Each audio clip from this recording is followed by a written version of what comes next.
It's Tuesday, November 2nd, and this is now on HNN. The first warning level northwest swell of the winter season could bring waves up to 26 feet. We have team coverage just ahead. The CDC is making a final decision on whether to recommend the COVID-19 vaccine for children ages 5 to 11. I'm Michael George with how soon shots could be available. A cargo plane that crashed off Oahu back in July has been recovered from the ocean floor. These stories, plus Facebook announces it's getting rid of a controversial feature. Details coming up on This Is Now.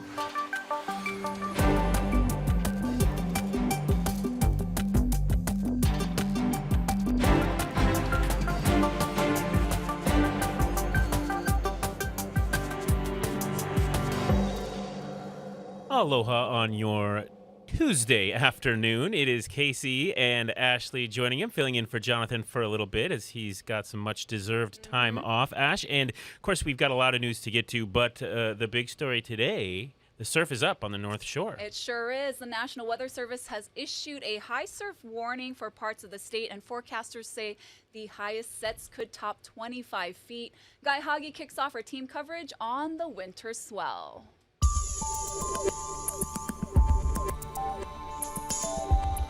Aloha from Haleiwa. We're tracking that big swell. The National Weather Service posted a high surf warning this morning that's going to last for till tomorrow morning. So we're talking about really big waves, life-threatening waves. Take a look and you see what I'm talking about. The outer reefs are breaking, so it's a situation where only the best of the best can surf it. In fact, most of the spots along the coast are washed out because it's just too big, too dangerous, and basically unrideable. It's slowly going to back down by tomorrow, but through the day, the swell is going to keep on step laddering until it peaks late this afternoon with those life-threatening conditions. We're talking about Kauai, Oahu, and the North Shore of Maui. Now, the weather's going to be a little cloudy, a little gloomy for some spots this morning, but we're also expecting lots of leeward sunshine, and the temperatures will be rising into the middle 80s. Now, the trade winds are going to start coming back. By tonight, the trade winds will be in full swing. In fact, we're expecting some very breezy trade winds for the rest of the week, and that means more of the best weather on the planet. Now let's go to Sammy Salinas. She's got more on the North Shore surf. Ocean safety definitely wants folks to be careful if they're going to come out to the beach and view this high surf. So we're actually joined by Lieutenant Carrie Atwood. Thank you so much for joining us. We really do appreciate it. We know that folks definitely need to keep their distance, look for wet spots, stay away from those. What other safety tips can you give for folks who are going to be out this winter looking at the surf? Well, I think the biggest safety tip that we can give to our visitors and our locals alone is if you plan on coming out to the North Shore to view the surf from a guarded beach park. That would be one of our beautiful beach parks with a permanent lifeguard tower. That would be your safest decision. Right, and we know that you guys are battling a few things. You have that staffing shortage, and on top of that, you have this high surf that you need to be aware of, and you need to protect folks up there. So how do you balance that? Yes, we do. We've had some challenges. We are facing some challenges, but fortunately, we have some good leadership at the top, and as of now, we've been able to overcome some of our staffing problems. Right, and we talked to surfers this morning who said that they are going to go out, they're going to be as safe as they can, but what advice do you have for people that are thinking about going out in this water? Well, for our surf community, we're asking surfers to remember this is the first big swell. It's important for surfers to know their limits. And we're asking you, if you're going to come out and get in the water today, actually take a moment, sit down, watch the surf, and see if you have the ability to handle those conditions. Thank you again for joining us. Now, really the best way that you can help lifeguards out is keeping yourself safe in the first place, staying away from that surf, and just making sure you're watching those big waves from a considerable distance. Sammy Solina, back to you. Now to the latest coronavirus numbers. The state health department is reporting 38 new COVID cases today. The breakdown by island shows 14 infections on Oahu, 13 on the Big Island, 9 on Kauai, and 3 on Maui. A CDC advisory committee is weighing whether to greenlight Pfizer's COVID vaccine for children ages 5 to 11. If authorized, the shot could become available to some 28 million American kids as soon as tomorrow. Michael George has the latest. If the CDC recommends use for this age group, it would be the first COVID vaccine available for patients so young. The vaccine met all safety data expectations as well as immunobridging criteria. 90.7 efficacy was observed. More than 67,000 American children under age 17 have been hospitalized for COVID infections since August of 2020. While the CDC says the most severe COVID outcomes are rare, there have been 94 deaths in kids 5 to 11. The risk is too high and too devastating to our children, and far higher than for many other diseases for which we vaccinate children. Some parents say access to a pediatric vaccine will lift a heavy burden. It'll make life that much easier to be able to take the kids places, to not feel so worried about, do we have a mask, do we not have a mask, can we be around these friends and their kids. A recent survey shows only 27% of parents say they'll vaccinate their kids right away. A third say they'll wait and see how it goes. I recognize that parents are nervous. This is not the time to be complacent. Some parents are concerned about the rare risk for myocarditis or heart inflammation. It's a very important thing to recognize that the very low risk of myocarditis with vaccination pales in comparison to the very high risk for severe heart disease related to COVID and MIS-C. Pfizer already began shipping millions of doses to help pediatricians and health professionals prepare to get shots in arms. Michael George, CBS News, New York. 916 people in Hawaii have died from COVID so far. Nearly a third of those deaths have been in the last 2 months. Recent national studies say an unvaccinated person is 11 to 12 times more likely to die from COVID than someone who's vaccinated. That rate is even higher in Hawaii, according to healthcare officials like Hilton Rathel from the Healthcare Association of Hawaii. The latest information we have is that there's about a 20 times higher chance of dying from COVID if you're unvaccinated than if you're vaccinated. Rathel says vaccinated people represent 10 to 12% of all COVID hospitalizations. He says most who get admitted are discharged within a few days. We're told vaccinated people are typically in the hospital for 3 to 4 weeks. The CDC says immunity from COVID vaccines is more consistent and robust than the protection you get from a prior infection. That's partly because the antibody levels could vary widely among infected individuals, but both types of immunity should last about 6 months. The CDC recommends that people who have been infected still get vaccinated. New today, flight recorders from that cargo plane that crashed into waters off Kailua back in July are now in the hands of federal investigators. The NTSB says it recovered all major components from the Trans Air 737 jet. Both flight recorders were recovered from the ocean floor. That's a depth of about 350 to 450 feet. The recovery effort was difficult. Safety investigators tell us the fuselage broke into 2 pieces. The first section is about 37 feet long and more than 15,000 pounds. The other section is approximately 63 feet and over 60,000 pounds with the 4 cargo containers. Both engines also broke off from the wings as soon as the plane hit the water. Officials say the engines failed shortly after takeoff from the Daniel K. Inouye International Airport. The 2 pilots were the only people on board, and they both survived. The flight data recorder and cockpit voice recorder are on their way to the NTSB lab in Washington. The engines will be torn down and examined, and the investigation could take up to 2 years. Facebook says it will shut down its facial recognition software this month. The feature was introduced in December of 2010 in order to save Facebook users time by automatically recognizing people in photos and videos posted on the social network. Along with the face recognition system, the software, which uses advanced technology to generate descriptions of images for people who are blind or visually impaired, will also be going away. Users will also no longer be notified when they appear in photos or videos posted by others. Facebook says there are growing concerns about when it's appropriate to use facial recognition, and it wants to, quote, find the right balance with technology. In Las Vegas, Raiders receiver Henry Ruggs III will be charged with felony DUI after a deadly crash west of the Vegas Strip. Ruggs allegedly crashed his Corvette into the back of an SUV, which then caught fire. The woman who was inside died at the scene. Las Vegas police tell us Ruggs showed signs of impairment. He sustained non-life-threatening injuries. For the first time since the pandemic began, crowds packed the streets of Waikiki on Halloween, though HPD says they didn't have to break up any large illegal parties. But officers did arrest several teens suspected of robbing Halloween revelers. Sources say 3 teens, one with a gun, attempted to rob a couple of a pair of shoes. This happened near Kalakaua Avenue and Lewis Street just before 11 p.m. on Sunday. Then, at about 2:30 a.m. on Kaiolu Street and Kuhio Avenue, we're told a man was attacked by a group of teens who stole his phone.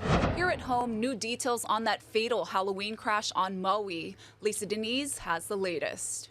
Maui police say 76-year-old Linda Howlett was driving Sunday night on Haleakala Highway and lost control of the station wagon, causing it to flip. Investigators say there's evidence of a tire blowout. Friends say Howlett spent years giving and volunteering, especially for the Performing Arts Academy. They say she was in her element on Halloween, passing out candy to the kids and families at the Halloween Monster Maze at KAPOLEI Park. She was a special, unique, giving, caring person, and we are going to miss her a whole lot. She was loved by so many people, and her love for all of us, it was so embracing, and it'll be hard to replace. Friends tell us her husband, Jim, was in the passenger seat. He is recovering in a hospital. For This Is Now, I'm Lacey Denise. Hawaii County Police are seeking leads in a cold case murder from more than 40 years ago. Police say Valerie Warshay's body was found at the Harry K. Brown Park on April 23, 1978. The 26-year-old park ranger from California was visiting the island for a few weeks, hiking and playing music with people she met. Anyone who remembers her is asked to call investigators. Voters head to the polls today to elect new governors for both the states of New Jersey and Virginia. Both of those elections have big national implications. Natalie Brand has more. 2 high-stakes governor's races in the national spotlight. There's a lot at stake today, folks. In New Jersey, Governor Phil Murphy hopes to become the first Democratic incumbent to win re-election in more than 4 decades. He's running against Republican challenger Jack Ciattarelli. But it's the tight race in Virginia that's being viewed as a possible bellwether ahead of next year's midterm elections. Democrat Terry McAuliffe, who previously served 1 term as governor, has tried to tie Republican businessman Glenn Youngkin to former President Donald Trump, who lost the state in 2020 by 10 points. Glenn Youngkin has been endorsed by Donald Trump 10 times. I've just felt this great surge of momentum for the last 6 to 8 weeks. Youngkin has tried to distance himself from the former president, even though Mr. Trump has inserted himself in the race. Vote for Glenn Youngkin. He's going to do a fantastic job. Despite the national attention, the race for Virginia's governor could come down to local issues, including education. Youngkin has focused on critical race theory, which is not currently on the curriculum in Virginia public schools. I think things need to be in the hands of parents. I think teaching it from multiple perspectives only kind of broadens people's understanding. Mayoral races are also taking place in several major cities, including New York and Boston, which is poised to make history by electing its first woman to the post. Natalie Brand, CBS News, Alexandria, Virginia. Governor David Ige and a group of state and county leaders are heading to Scotland. They're going to be joining other world leaders at the UN's Summit on Climate Change. Hawaii was one of the original members of the U.S. Climate Alliance, formed in response to the U.S. withdrawal from the Paris Agreement in 2017. It now includes 25 governors committed to reducing greenhouse gas emissions. We are not willing to wait for the rest of the planet. We are taking action. We can, because we know it's in our community's best interest. Over the past 5 years, we have seen how Hawaii's leadership can inspire other states and organizations to take bolder action and lead to more action and broader support all around the world. About 5 other state governors will also be attending the conference, which lasts through November 12th.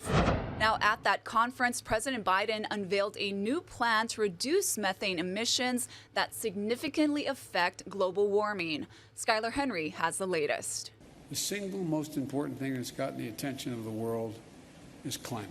On its final day in Glasgow, Scotland, President Biden fielded tough questions about the U.S. commitment to tackling climate change. America showed up and decided to lead and laid out clearly what it wished to do. Earlier, the president announced a plan to cut U.S. methane emissions by 2030 by cracking down on all of the nation's oil and gas wells. 100 nations have signed on to reduce methane by 30% by 2030. And methane is 25 times more toxic to the environment than CO2. Leaders from developing nations made a plea for support. We are drowning, and our only hope is the life ring you are holding. And British Prime Minister Boris Johnson urged wealthier countries to follow through on their promises, including a plan to end deforestation. Let's end this great global chainsaw massacre. Back here in Washington, President Biden's own domestic agenda, which includes a record amount of money for fighting climate change, faces objections from members of his own party. Moderate Democratic Senator Joe Manchin from West Virginia expressed concerns over the cost of the $1.75 trillion social spending plan. The measure could come up for a vote this week. None of us should ever misrepresent to the American people what the real cost of legislation is. President Biden also met with Britain's Prince Charles on the sidelines of the climate summit. A senior administration official says the two leaders discussed the importance of global cooperation in tackling climate change. And that was Skylar Henry reporting. Ash? Yep, here at home, this just in. Hawaii News Now sources tell us Governor Ige has approved Honolulu Mayor Rick Blangiardi's request to ease restrictions on Oahu restaurants, bars, and gyms. Now, sources say businesses participating in the Safe Access program, which require proof of vaccination or a negative COVID test within 48 hours of entrance, will no longer have capacity limits. Now, we're awaiting more details like when this change will happen and go into effect, and we're told an official announcement is coming. Governor Ige does have a 1:30 press conference set for today, which we will air on all HNN stations as well as your digital platforms. Ash, that was even news to me. Yep. That's how fast it happens here. Hey, and we did check in with Guy already, but we want to talk a little bit more about sort of your full forecast. So for that, we're going to turn to Billy V.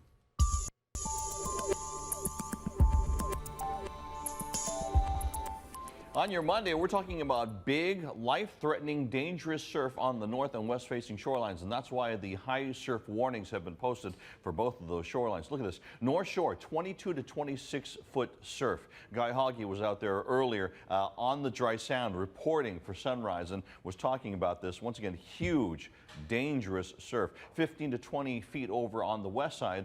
Town spots and the east-facing shores are small at 1 to 3. Here's the line of moisture in our rain forecast. This is earlier this morning, but as we put it into motion, you'll see that it's moved through, and as we get to our present time, you can see that we're going to have windward and Mauka showers drifting leeward at times.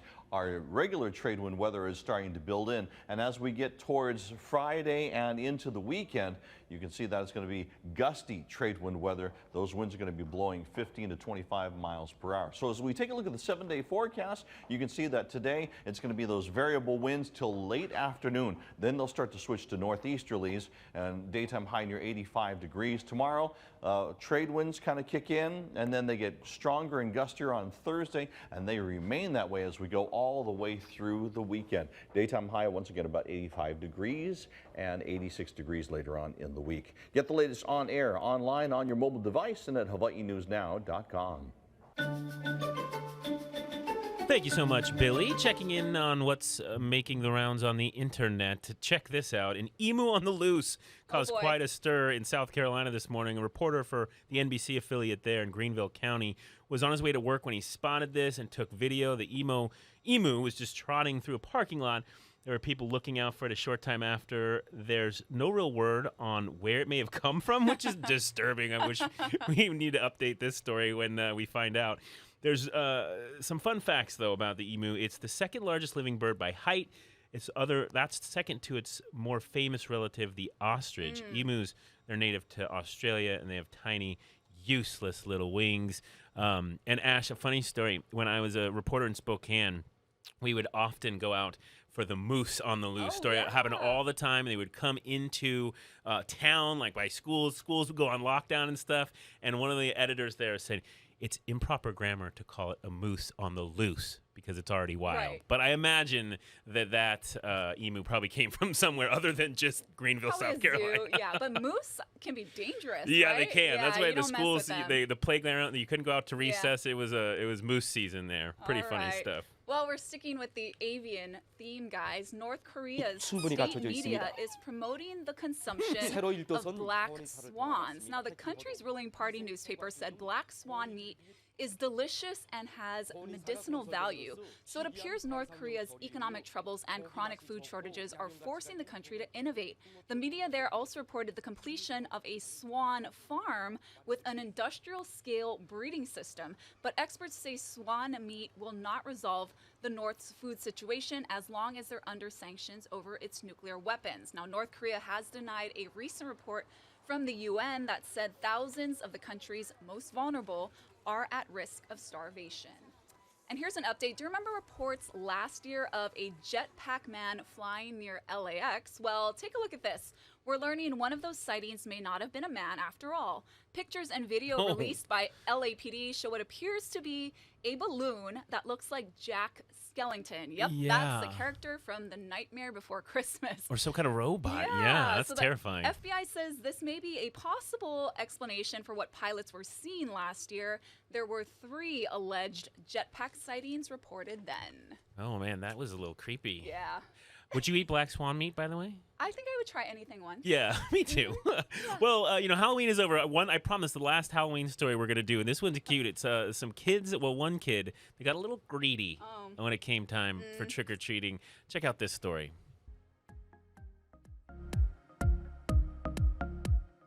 Wait, they got the king size? Yes, sir. Dominic Ciriello was sure glad to be trick-or-treating in his grandparents' neighborhood after spotting his favorite candy in king size. They probably got a camera. I apologize in advance, but I gotta take 2. I can't. I just can't resist. I love Reese's. I apologize in advance. He was so cute. I was like, I wish I seen it live. I would have told him to grab more. Kayla Leles had been trick-or-treating with her costume kiddos when her Ring camera captured the teens' Reese reaction. I was like, I have to share this with the world. We don't see enough of it, especially with COVID and all this stuff going on. Layla shared the sweet video online with hopes of tracking down the trick-or-treater. We shared the video onto the town Facebook page, and within 5 minutes, his mom reached out to me via Messenger and was like, hey, that's my son in your video. I'm like, oh my God, I hope you don't mind I shared it. She's like, no, I'm so sorry he took 2. I said, oh, stop it. He could have helped himself. He was so funny and polite. Not too many people give out the king size no more. So it's, it's good to see it. It makes Halloween a lot better and more fun. The 14-year-old says he almost skipped the last stop on his siblings' route. That made my day right there. That was the house of the day. A friend sent me a text message. It was like, people are looking for your kid on Facebook. I'm like, what do you mean? What did he do? Well, since this Reese's Ring video was shared on social media, Dominic's mother has received cash to get candy for her son. Everybody was like, what a great kid, what a great kid. I just think it's nice to see that, you know what, there's teenagers out here that are really good kids. Layla's plans to share her leftover Reese's with Dominic tonight. I'm going to keep eating them till I die, so that's how it is. A Halloween moment that this homeowner will never forget. It was just raw footage of a kid being a kid in his element on Halloween, getting candy. It was awesome. And will that be a story of redemption or recidivism? Time will tell, Ashley, my friend. Well, don't forget, everyone, we have that Governor Ige press conference coming up at 1:30. We're going to air that on all HNN stations as well as our digital platforms. He's expected to announce updates on international travel and the Safe Travels program, so stay tuned for that. Casey and I will be back with you right here from the HNN Digital Center at 1:30. Have a great day.